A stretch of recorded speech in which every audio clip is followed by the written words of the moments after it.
Hello guys, everyone. Welcome again to my channel, and today I'm gonna do, gonna be a short video where I'm gonna share with you how to lit a jacket, for example. A product can be bigger than the things that I show in other video, with only one light, in the most simple, let's say affordable way, and creating this beautiful, broad, nice light. And also it's a little trick that you can use in other kind of shooting, like I did in the past. And I'll show you now exactly.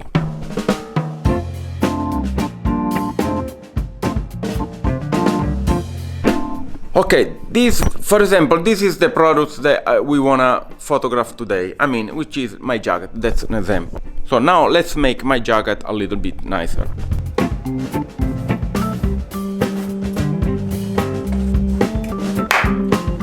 Product is set up, simple. As you can see, the camera is here, so basically pointed in this direction exactly. Where is gonna be the magic light? This is the strobe that I'm using. So you place the light in a way that is bouncing on a white wall, so it's in some way is amplifying the size of the light itself, okay? And I show you this beautiful effect. Let's shoot first of all. Wonderful. Okay, this is what you got. As you can see already, you get the feeling how broad the light is. Nice, clean. You can even get the feeling where the light comes from, which is important. I mean, this is not a dull light. I mean, it's a light that has its own purpose. It's a broad light from 45 degrees, so you can see a little bit the shadow at the bottom of the product, because it goes only from one direction. You can even clearly understand where is the direction, and also you get the feeling of the fabric and the shape of the products. Let's try to put the same product on a small mannequin. A second. Okay, so now we set the mannequin a little bit far away from the board, not much actually, but if you are creative, you can even use for a full body mannequin, or even for a person, and you don't need a white background. I'm using in this case because it's easy to show the difference and what we achieve. And let's see what we get. In this case, with the mannequin, consider that we remove the products a little bit from the white board. Basically, we also get way less light, less shadow, but we see where the shadow is. So we understand even still the fabric of the products, the characteristic. So we are showing everything. Everything is kind of nice, clean. Maybe it's if you use the other technique that I show in another video that I'm gonna put here, you may even create a total white look background if you need that for that purpose, but that's another option. Let's see a second the difference between using the strobe the way it is now and using an umbrella. Same place.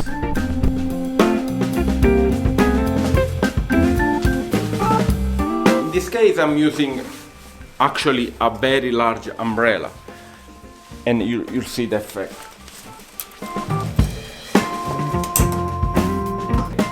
Let's see what we get. This is what we got. So you see, let's see the simple.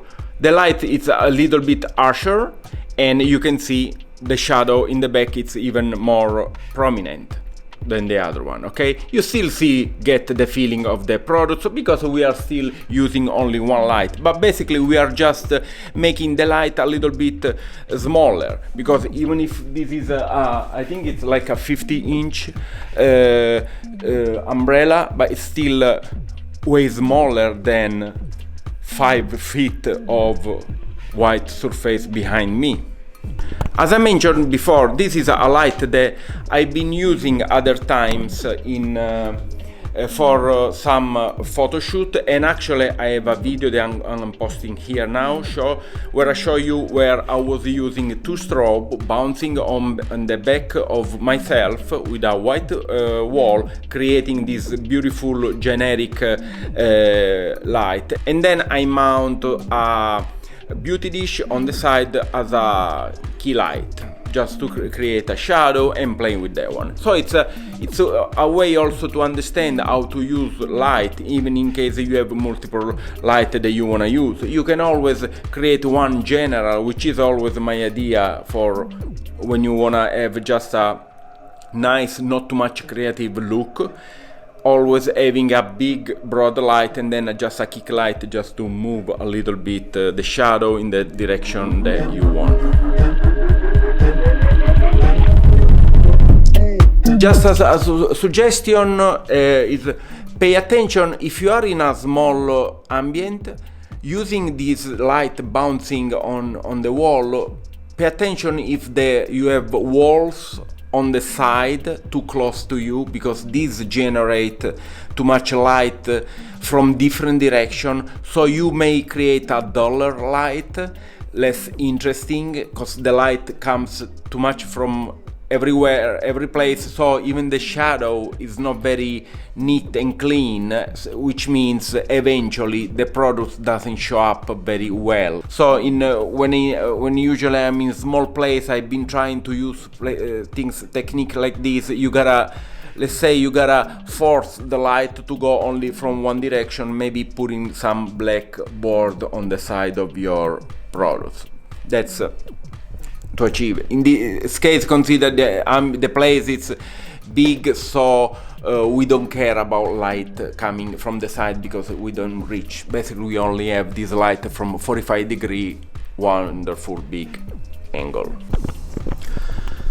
So even with this video, everything is there. Once you get familiar with how the light works, you can be as creative as you want, and actually you don't need to worry about not having the right tools, because sometimes you can kind of MacGyver the situation. So understanding how things work, and even with basically with just one strobe light, which usually is supposed to be giving you just a super harsh light, we created exactly opposite. We make it huge while using the white background. Isn't that smart, cool, simple?